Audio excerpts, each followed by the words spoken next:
We'll begin our urban infill project by importing land use data. We were able to obtain some geographic data from the City Authority. This data includes parcel locations, land use descriptions, building footprints, roads, and more. I'll start by opening an empty drawing that has been assigned to the local coordinate system. As I mentioned, Civil 3D is built on Map 3D. I can access much of the Map 3D functionality through the Map task pane and make a data connection. I'll be connecting to an SCF file, but note that I could also have chosen shape files, DEMs, or even advanced data connections such as ArcSTE and other live sources.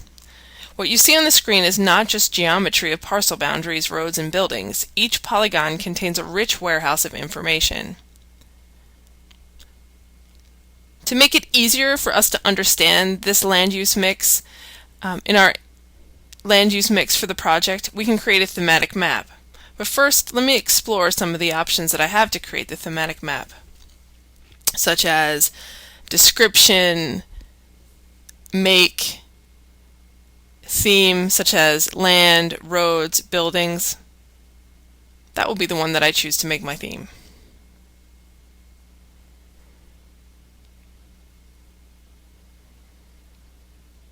I can quickly go into Edit Style and build a new theme that will automatically color each polygon based on that land use type.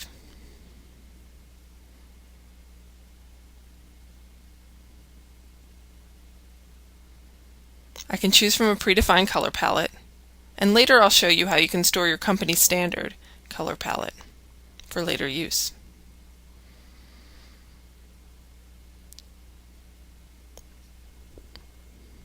Thematic maps are incredibly useful during both planning and design. Consider examples such as soil maps, where soil polygons could be colored based on the soil type or hydrologic group, floodplain maps where each zone was automatically marked with a different color and an intelligent label. Ideally, we want to customize the colors for our map to be aesthetically pleasing and meaningful for exhibits and maps we need. I can do that back in the Style Editor, then save that color scheme as my company standard into something called a layer file. This is just one of the many Map 3D tools that are designed to help users save time by automatically working with company standards.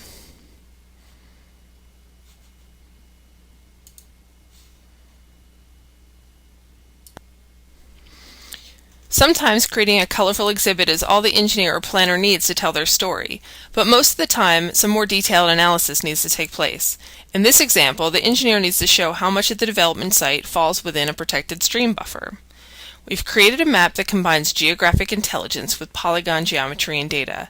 Now let's take advantage of that information and use it to determine how much of our target parcel falls within that protected stream buffer. We've seen that Civil 3D is built on Map 3D. I can change my workspace to access even more of the map tools.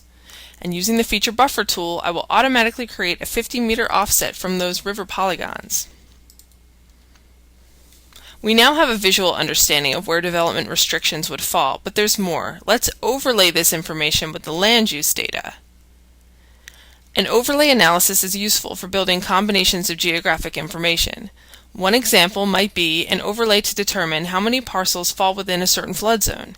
In this case, we will combine the protected buffer area with the land use information to determine how many square meters of our development will remain undeveloped.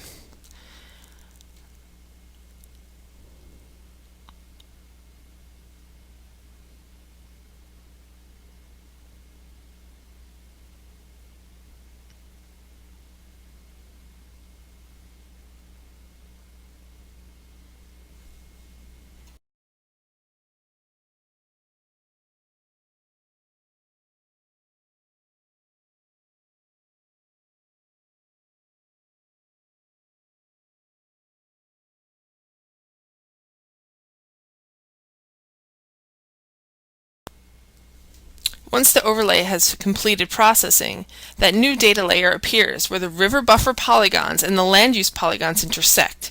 This new layer combines the properties of the two parent layers. Now I'm going to convert the map object so that I can use it for preliminary design. First, I'll just check it out and create some drawing geometry from the polygon to get a quick read on the area. I might need to report this in a county document or to the state local environmental agency. And now that it's A drawing object, I can do a lot more with it.